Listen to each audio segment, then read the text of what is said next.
नमस्कार मित्रों, कैसे हैं आप। तो एसएससी जेईई 2025 को टारगेट करते हुए अपन स्टील स्ट्रक्चर की बात कर रहे थे, जिसमें आज अपन स्टार्ट करेंगे बीम एंड गैंट्री गिरडर। ठीक है, सबसे पहले बात करते हैं types of beam. laterally unsupported beam and laterally supported beam. In this case compression flange of beam is not restrained against lateral movement. laterally unsupported beam में जो compression flange है बीम का, वो lateral movement के against restrained नहीं रहता। और laterally supported beam में in this case compression flange of the beam is restrained against lateral movement। ठीक है, रिस्ट्रेंड रहता है। इसमें जो बेयरिंग कंप्रेशन स्ट्रेस होता है वो लेस कम होता है, लेस और equal to bearing tension stress. ठीक है, एंड इसमें bearing tension stress and bearing compression stress should not be greater than 0.66 times of F by. ठीक है, design bending strength is govern by lateral torsional buckling. इसमें जो design bending strength है उसको lateral torsion buckling से govern करेंगे, design bending strength इसमें yield stress से गवर्न करेंगे। ठीक है, compression flange are not embedded in concrete. इसमें compression flange are embedded in concrete. Sigma B C क्या है, permissible bending stress in compression, and sigma B T permissible bending stress in tension. ठीक है, तो laterally unsupported में permissible bending stress in compression less और equal to permissible bending stress in tension. And laterally supported beam में क्या होगा, permissible stress in tension और and permissible bending stress in compression should not be greater than 0.66 times of f by। ठीक है, note क्या है, all beam design as laterally supported beam and check for laterally unsupported beam. सारी beams जो हैं वो laterally supported beam की तरह डिज़ाइन की जाएंगी और चेक की जाएंगी लेटरली अनसपोर्टेड बीम के लिए। ठीक है, अब बात कर लेते हैं इफेक्टिव लेंथ के लिए। अगर in condition simply supported beam में इन कंडीशन रिस्ट्रेंड है अगेंस्ट टॉर्जन और अनरिस्ट्रेंड है अगेंस्ट लेटरल बेंडिंग, तब इफेक्टिव लेंथ एल होगा। इन कंडीशन अगर रिस्ट्रेंड है against torsion and partially restrained है अगेंस्ट लेटरल बेंडिंग, तब जो इफेक्टिव लेंथ होगा 0.85 टाइम्स ऑफ एल होगा। अगर इन कंडीशन रिस्ट्रेंड है against torsion and fully restrained है अगेंस्ट लेटरल बेंडिंग, तब effective length 0.7 times of L होगा। ठीक है, ये था सिंपली सपोर्टेड बीम के लिए। अब सारे मेंबर्स के लिए देखते हैं। Effective lateral bracing at intervals along length, तो इफेक्टिव लेंथ क्या हो जाएगा, distance between intersection of bracing with member. ठीक है, कैंटिलीवर बीम की बात करें तो built in at the support and free at the end. Support पे बिल्ट इन है और एंड पे फ्री है, तो 0.85 times of L. Built in at the support and restrained against torsion at the end bye continuous construction, तो 0.75 times of L. ठीक है, फिर built in at the support and restrained against lateral deflection and torsion at the free end, तो 0.5 types of L, 0.5 times of L. और free at the end continuous at support, free end पे free है और support पे continuous है, और unrestrained है against torsion support पे। ठीक है, सपोर्ट पे अनरिस्ट्रेंड है टॉर्जन के अगेंस्ट, तो जो इफेक्टिव लेंथ होगा वो कितना होगा, इफेक्टिव लेंथ हो जाएगा 3 टाइम्स ऑफ एल। और फ्री है एंड पे, कंटिन्यूस है सपोर्ट पे, और पार्सली रिस्ट्रेंड है अगेंस्ट टॉर्जन सपोर्ट पे पार्सली रिस्ट्रेंड है टॉर्जन से, तो 2 टाइम्स ऑफ एल हो जाएगा इफेक्टिव लेंथ। और फुली रिस्ट्रेंड है मतलब कि एंड पे कंटिन्यूस है और सपोर्ट पे फ्री है एंड पे और कंटिन्यूस है सपोर्ट पे, तो और फुली रिस्ट्रेंड है अगेंस्ट टॉर्जन, तो एल हो जाएगा। ठीक है, इफेक्टिव लेंथ जो हो जाएगा वो एल हो जाएगा। अब बात करते हैं परमिसिबल बेंडिंग स्ट्रेस की in compressive and tension. Sigma B C और सिग्मा टी की वैल्यू की बात करते हैं अकॉर्डिंग टू IS 226/1975। एक सेकंड थोड़ा रफ कर लें। Okay, nominal plate thickness TMM की बात करते हैं। एंगल टी आई चैनल और फ्लैट सेक्शन लेस और इक्वल टू 20। यील्ड स्ट्रेस कितना है 250। And permissible bending stress and compressive stress 0.66 times of F by 165। ठीक है, अगर जो थिकनेस है वो 20 से 40 के बीच होती है तो यील्ड स्ट्रेस 240, और जो परमिसिबल बेंडिंग स्ट्रेस कंप्रेसिव और टेंशन में कितना होगा 158.4। अगर ग्रेटर देन 40 है नॉमिनल प्लेट थिकनेस, तब जो यील्ड स्ट्रेस है 230 होगा। और permissible bending stress and compression stress permissible bending compressive stress and tension stress कितना होगा 151.8। ठीक है, अब बात करते हैं सेफ्टी के against deflection in beam for different condition.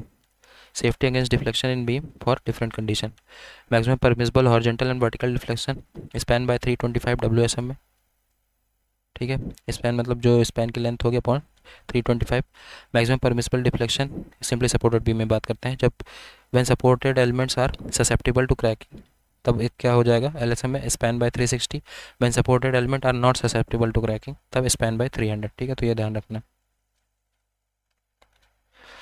बात करते हैं वेब बकलिंग की। Web buckling occurs due to heavy point load and diagonal compression. Web buckling होता है हैवी पॉइंट लोड की वजह से और डायगोनल कंप्रेशन की वजह से। ठीक है, तो ध्यान रखना है। Web buckling occur between the toe of fillet weld. Toe of fillet weld के बीच वेब बकलिंग ऑकर होती है। Web buckling is a less critical problem than flange buckling. ठीक है, फ्लैंज बकलिंग ज़्यादा क्रिटिकल प्रॉब्लम है कंपेयर टू वेब बकलिंग। ठीक है, इसमें वेब बकलिंग में जो लोड ऑफ डिस्पर्सन एंगल होता है वो 45 डिग्री होता है। ठीक है, अब चेक करते हैं बकलिंग के लिए। Check for buckling for low shear D by T W less और equal to 67 times of E and अगर D by T W less than 67 times of epsilon है तो कोई ज़रूरत नहीं है वेब बकलिंग को चेक करने के लिए। And D by T W is greater than 67 times of E, तो वेब बकलिंग चेक करने की ज़रूरत है। ठीक है, for high shear always check for black buckling and web shall be treated as column of lambda 2.5 D upon T W. ठीक है, high shear में हमेशा वेब बकलिंग चेक करना चाहिए और वेब को एज अ कॉलम ट्रीट करने चाहिए of slenderness ratio is equal to 2.5 D by T W. ठीक है, as per I S 800 1984 when stiffening arrangement is not provided for web। As per I S 800 1984 में जब 1984 के अनुसार जब स्टिफनिंग अरेंजमेंट ना प्रोवाइड की जाए वेब के लिए, तब कंसेंट्रिक लोड या की रिएक्शन जो होगी should not be greater than sigma A C T W into B. ठीक है, सिग्मा ए सी कैसे निकालेंगे? Allowable compressive stress √3 into D by T W. ठीक है, टी डब्ल्यू क्या है? Thickness of web and B है विड्थ। ठीक है, when concentric load greater than, जब कंसेंट्रिक लोड इससे ज़्यादा ना हो तब सिग्मा ए सी ऐसे निकालेंगे। और व्हेन कंसेंट्रिक लोड और reaction greater than sigma A C T W into B, then stiffening arrangement provide कर देंगे। ठीक है, जहाँ पे डी क्या है? Total depth section, small D है net depth section, H two है डेप्थ बिटवीन टॉप फाइबर और टॉप फाइबर से लेकर रूट फिलेट तक की डेप्थ है एच टू। ठीक है, अब कुछ नोट की बात कर लेते हैं। For the web channel section to be classified in plastic class, the ratio of depth thickness to the web thickness of web shall be less than 42.5। ठीक है, वेब चैनल सेक्शन के लिए अगर वेब चैनल सेक्शन को plastic class classify करना है तो जो depth to the thickness of web होना चाहिए वो 42.5 से छोटा होना चाहिए। ठीक है, तो ये लिखा है D by T W less than 42.5 for the web channel section to B classified in plastic class. ठीक है, अब देखते हैं safety against local buckling. Safety against local buckling, जो बी बाई टी एफ है, यह thickness of flange T F, यह B, यहाँ से यहाँ तक की डिस्टेंस, ये डिस्टेंस है, ये थिकनेस है टी डब्ल्यू, और यहाँ से यहाँ तक की डिस्टेंस है डेप्थ ऑफ वेब। ठीक है, तो लोकल बकलिंग के अगेंस्ट सेफ्टी के लिए जो बी बाई टी एफ का रेशियो होना चाहिए वो 16 से ज़्यादा नहीं होना चाहिए। D W by T W का जो रेशियो होना चाहिए वो 50 से ज़्यादा नहीं होना चाहिए। ठीक है, ये था ये था सेफ्टी अगेंस्ट लोकल बकलिंग। अब देखते हैं सेफ्टी अगेंस्ट वेब बकलिंग। ठीक है, तो सेफ्टी अगेंस्ट वेब बकलिंग में दो चीज़ें हैं, जो L effective D W by 2 होना चाहिए और R minimum radius of gyration T W by √12 for safety against web buckling. ठीक है, ये है यील्डिंग ऑफ वेब हो गई इसमें, ये जो होता है ये क्रिपलिंग ऑफ वेब है। ठीक है, और ये है वेब बकलिंग हो गई। ठीक है, यहाँ से यहाँ से वेब यील्ड हो गया। अब देखते हैं किस तरह के स्टिफनेस प्रोवाइड किए जाएंगे for different buckling condition. Type of stiffness provided for different buckling conditions. ठीक है, एक सेकंड थोड़ा रफ कर लें। बकलिंग बिहेवियर, अगर डायगोनल कंप्रेशन है ड्यू टू शियर फोर्स तब वर्टिकल स्टिफनर प्रोवाइड करेंगे। ठीक है, अगर लॉन्गिट्यूडनल कंप्रेशन है तब हॉरिजॉन्टल स्टिफनर प्रोवाइड करेंगे। शियर फोर्स की वजह से डायगोनल कंप्रेशन है तो वर्टिकल स्टिफनर प्रोवाइड करेंगे, और लॉन्गिट्यूडनल कंप्रेशन है बेंडिंग की वजह से तो हॉरिजॉन्टल स्टिफनर प्रोवाइड करेंगे। ठीक है, triangular distribution from the neutral axis. ठीक है, लॉन्गिट्यूडनल कंप्रेशन है बेंडिंग की वजह से तो हॉरिजॉन्टल स्टिफनर प्रोवाइड करेंगे। अगर वर्टिकल कंप्रेशन है कंसंट्रेटेड लोड की वजह से तो बियरिंग स्टिफनर प्रोवाइड करेंगे। ठीक है, vertical compression due to concentrated load तो बियरिंग स्टिफनर प्रोवाइड करेंगे, ये ध्यान रखना है। अब बात करते हैं वेब क्रिपलिंग की। ठीक है। Web near the portion of stress concentration tend to fold over the flange is called web crippling. ठीक है, जहाँ पे स्ट्रेस कंसंट्रेशन होता है, web near the portion of stress concentration tend to fold over the flange, flange में एक fold होने लगता है वेब, उसको बोलते हैं वेब क्रिपलिंग। अपन ने पीछे ऊपर भी वेब क्रिपलिंग देखा है, ये है वेब क्रिपलिंग। ठीक है, जहाँ पे स्ट्रेस, यहाँ पे स्ट्रेस कंसंट्रेशन ज़्यादा होता है तो जो वेब होता है वो फ्लैंज में फोल्ड होने लग जाता है। ठीक है, यही होता है web crippling. This phenomena is occurs in beam when web is weak under concentrated load। ठीक है, ये फिनोमिना तब होता है जब कंसनट्रेटेड लोड की वजह से, मतलब कंसनट्रेटेड लोड पे जो वेब होता है वीक होता है, तब ये फिनोमिना ऑकर होता है। कंसनट्रेटेड लोड उस पर लगता है और वेब अपना वीक है। ठीक है, इसमें लोड लगा, कंसनट्रेटेड लोड लगा। ठीक है, और वेब अपना वीक है तो यहाँ से स्ट्रेस कंसनट्रेशन यहाँ पे ज़्यादा होगा तो क्रिपल हो जाता है। ठीक है,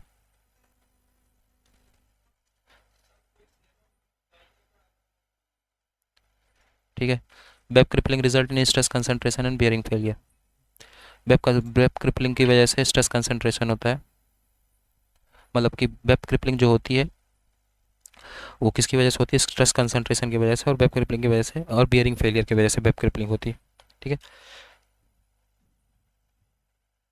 ठीक है। तो वेब क्रिपलिंग की वजह से स्ट्रेस कंसंट्रेशन होता है और बियरिंग फेलियर देखने को मिलते हैं। ठीक है, if the beam is safe in crippling it will also safe in buckling. अगर बीम क्रिपलिंग पे सेफ है तो बकलिंग पे भी सेफ होगा। ठीक है, तो अगर बीम यहाँ पे क्रिपलिंग नहीं हो रही है तो उसमें बकलिंग नहीं होगी। मतलब अगर क्रिपलिंग के लिए सेव कर लिया बीम को तो वो बकलिंग के लिए भी सेफ हो जाएगा। ठीक है, तो ये अपन इस पे ऐसा मानते हैं। एक सेकेंड, ठीक है। Load dispersion angle bearing plate पे से कितना होता है, 30 degree. Load dispersion angle from bearing plate is 30 degree. To check web crippling bearing stress at the root of fillet should be less than F Y W upon gamma M naught. Web crippling को check करने के लिए जो bearing stress root पे fillet पे होगा वो किससे छोटा होगा, F Y W upon gamma M naught से। ठीक है, according to IS 800 2007 accepted formula to find crippling of web के लिए क्या है, IS 800 2007 के अनुसार जो एक्सेप्टेड फार्मूला है क्रिपलिंग ऑफ वेब के लिए तो क्या होगा, F W is equal to B L plus N C T W into F Y W upon gamma M naught. ठीक है, IS 800 2007 के अनुसार जो एक्सेप्टेड फार्मूला है वेब क्रिपलिंग को फाउंड करने के लिए वो क्या है, B L plus N C क्या है, length obtain by dispersion through the flange to the web junction at the slope of 1:2.5 the plane at the flange. ठीक है, एन सी एक लेंथ है which is obtain by dispersion through the flange to the web junction at slope of 1:2.5। ठीक है, 2.5 to the plane at the flange. ठीक है, into T W है thickness, thickness of web. ठीक है, F by है yield stress at web and gamma M not है factor of safety. ठीक है, बी एल जो है, बी एल है स्टेप बियरिंग लेंथ। ठीक है, जो एन सी होता है वो 2.5 टाइम्स ऑफ टी डब्ल्यू होता है। ठीक है, तो इसको अपन, टी डब्ल्यू क्या है, थिकनेस ऑफ वेब, तो इसको एफ जो क्रिपलिंग ऑफ वेब को फाइंड करने के लिए क्या लिख सकते हैं, B L plus 2.5 T W into F Y W upon gamma naught. ठीक है, अब कुछ नोट है उसको देख लेते हैं।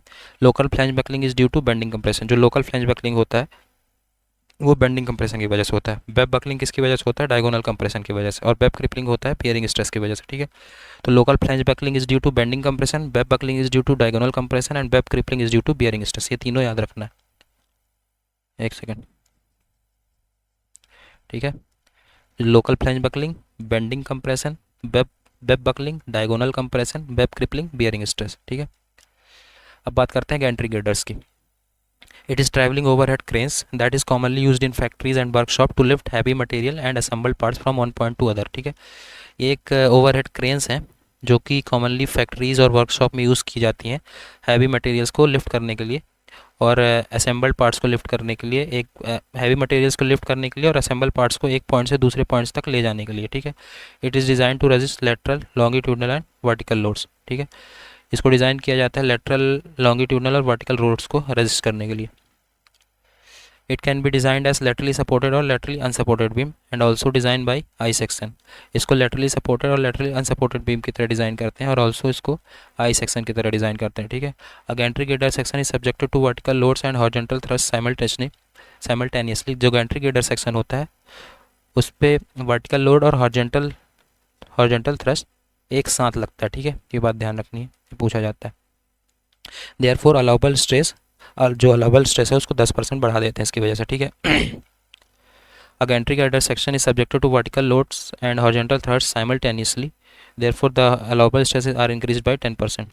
Channel section is provided to increase the lateral stability of gantry girder subjected to lateral load. Channel section को provide किया जाता है lateral stability gantry girder को बढ़ाने के लिए, जिस पे lateral load लगा होता है, ठीक है, lateral load लगता है। Channel section is provided to increase the lateral stability of gantry girder subjected to lateral load, ठीक है। जिस गैंट्री गिरडर पे लेटरल लोड लगा होता है तो उस पर चैनल सेक्शन प्रोवाइड करते हैं ताकि उसकी लेटरल स्टेबिलिटी अपन बढ़ा सके, ठीक है। अब कुछ नोट है उसको देख लेते हैं।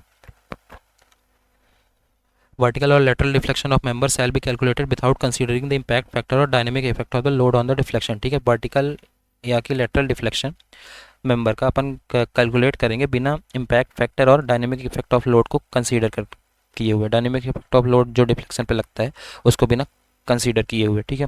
Maximum wheel load obtain when crane crab is close to the gantry girder. जो मैक्सिमम व्हील लोड होता है वो कब ऑब्टेन होता है, जब क्रेन क्रैब है वो गैंट्री गिरडर के क्लोज हो, तब मैक्सिमम व्हील लोड ऑब्टेन होता है, ठीक है। एज पर IS 800/2007 क्लॉज 5.6.1 टेबल 6, IS 800/2007 में जो क्लॉज 5.6.1 का टेबल 6 है वो उस पर क्या है, उस पर क्या लिखा है, allowable vertical deflection under dead and impose load shall not exceed for gantry girder with crane load, ठीक है।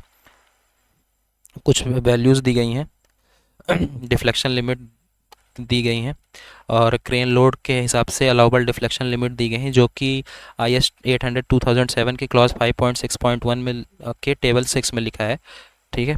टेबल 6 में लिखा गया है। ये है क्या, अलाउबल वर्टिकल डिफ्लेक्शन है under dead and impose load, ठीक है, और जो कि गैंट्री गिरडर क्रेन लोड के हिसाब से के कंपैरिजन में दिया गया है, ठीक है। अब इसको थोड़ा सा रफ कर लेते हैं, फिर इस टेबल के बारे में बात करते हैं। ये टेबल किस में है, IS 800/2007 के क्लॉज 5.6.1 के टेबल 6 में, ठीक है। तो अगर क्रेन लोड जो है मैनुअली ऑपरेट कर रहे हैं तो अलाउबल डिफ्लेक्शन जो होगा स्पैन बाई 500 होगा, ठीक है। Allowable load span by 500। अरे इलेक्ट्रिकली ऑपरेटेड है अप टू 50 टन से 500 किलो न्यूटन तक, तो अलाउबल डिफ्लेक्शन लिमिट जो होगा वो स्पैन बाई 750 होगा। अलग अगर मैनुअली ऑपरेटेड है तो allowable deflection limit span by 500। अगर electrically operated about up to 50 ton से 500 किलो न्यूटन तक तो span by 750 maximum deflection limit. अगर इलेक्ट्रिकली ऑपरेटेड है ओवर 50 टन्स तो स्पैन बाई 1000 होगा मैक्सिमम डिफ्लेक्शन लिमिट, ठीक है। अदर मूविंग लोड है जैसे कि चार्जिंग कार्स एक्सेट्रा, उनके लिए स्पैन बाई 600, ठीक है। तो ये वैल्यूज़ अपने को याद रखनी है अलाउबल डिफ्लेक्शन लिमिट्स की, ठीक है। मैनुअली ऑपरेटेड के लिए L/500 span by 500। Electrically operated के लिए अगर 50 टन से 500 किलो न्यूटन तक है तो L/750। इलेक्ट्रिकली ऑपरेटेड अगर 50 टन से ज़्यादा है, मतलब more than electrically operated more than 50 tons, तब तो L/1000 अलाउबल डिफ्लेक्शन लिमिट हो जाएगा L/1000। और अदर मूविंग लोड है जैसे चार्जिंग कार वगैरह तो L/600, ठीक है, अलाउबल डिफ्लेक्शन लिमिट। अब बात करते हैं lateral deflection limit for gantry girder, ठीक है। ये तो था अलाउबल डिफ्लेक्शन लिमिट। अब लेटरल डिफ्लेक्शन लिमिट की बात करते हैं गैंट्री गिरडर के लिए। एक सेकंड थोड़ा रफ कर लें। सबसे पहले design load crane load plus wind load है, कैसा लेटरल डिफ्लेक्शन है, एब्सोल्यूट लेटरल डिफ्लेक्शन है, तो लिमिट क्या होगी L/400, ठीक है। Design load crane plus wind load है और लेटरल डिफ्लेक्शन कैसा है, relative displacement between rails and rail supporting crane, ठीक है। तो जो लिमिट होगी वो 10 mm होगी, ठीक है, ये भी ध्यान रखना है। अब बात करते हैं additional load for structure subjected to impact load, ठीक है। अब एडिशनल लोड्स की बात करते हैं उन स्ट्रक्चर्स के लिए जिसमें इम्पैक्ट लोड लगता है। Additional load for structure subjected to impact load, type of load की बात करते हैं और ये एडिशनल लोड कितना देना पड़ेगा, ठीक है। सबसे पहले vertical force transfer to the rails की बात करते हैं, जिसमें वर्टिकल फोर्स से रेल्स पर ट्रांसफ़र हो रहे हो ठीक है। तो सबसे पहला है फॉर इलेक्ट्रिकली ऑपरेटेड क्रेन्स के लिए एडिशनल लोड अपना क्या कर देंगे, 25% of maximum static wheel load और एडिशनल लोड दे देंगे। ठीक है। हैंड ऑपरेटेड क्रेन्स के लिए 10% of maximum static wheel load और एडिशनल लोड दे देंगे। ठीक है। तो इलेक्ट्रिकली ऑपरेटेड के लिए 25% of maximum static wheel load और हैंड ऑपरेटेड के लिए 10% of maximum static wheel load. ठीक है। ये कब, जब vertical force transfer to the rails हो। ठीक है। अगर हॉरिजॉन्टल फोर्स ट्रांसफर हो रहा है टू द रेल्स, तब इलेक्ट्रिकली ऑपरेटेड क्रेन्स के लिए 10% of the weight of the crab and crane capacity देंगे एडिशनल लोड, और हैंड ऑपरेटेड क्रेन्स के लिए 5% of the weight of the crab and crane capacity देंगे एज एडिशनल लोड। ठीक है। 10% एंड 5%। ठीक है। तो याद रखना है 25%, 10%, 10%, 5%। ठीक है। एंड अगर हॉरिजॉन्टल फोर्स है अलॉन्ग द रेल्स, ठीक है, यहाँ पे क्या था, horizontal force transfer to the rails, transverse to the rails, इधर vertical force transverse to the rails. ठीक है। अब अगर हॉरिजॉन्टल फोर्स है अलॉन्ग द रेल्स तो 5% of the static wheel load. ठीक है। अब देखते हैं preliminary choice of section for different condition. अब प्रिलिमिनरी चॉइस देखते हैं सेक्शंस के लिए अलग अलग कंडीशन पे। आई सेक्शन के लिए, आई सेक्शन कहाँ पे यूज़ किया जाता है, for manually operated type of crane. ठीक है। I section with plates and channels for span up to 8 metre for 150 kilo newton cranes के लिए। प्लेट ग्रेडर यूज़ किया जाता है फॉर लार्ज और moderate span with heavy cranes. ठीक है। बॉक्स सेक्शन कहाँ पे यूज़ किया जाता है, for large span with heavy cranes. ठीक है। तो प्लेट ग्रेडर यूज़ किया जाता है फॉर लार्ज और moderate span with heavy cranes. Box section use किया जाता है for large span with heavy cranes. ठीक है। गर्ट क्या है, गर्ट है, it is a horizontal beam spanning the wall column of industrial building to support wall coverage. Girt जो है वो वॉल कवरेज को सपोर्ट करता है। ठीक है। एक हॉरिजॉन्टल बीम होता है, ये ध्यान रखना है, girt is a horizontal beam. ठीक है। तो यहाँ पे अपना ये चैप्टर कंप्लीट होता है। अब नेक्स्ट चैप्टर में अपन बात करेंगे सेंटरिंग कनेक्शन की। Okay, so thank you so much.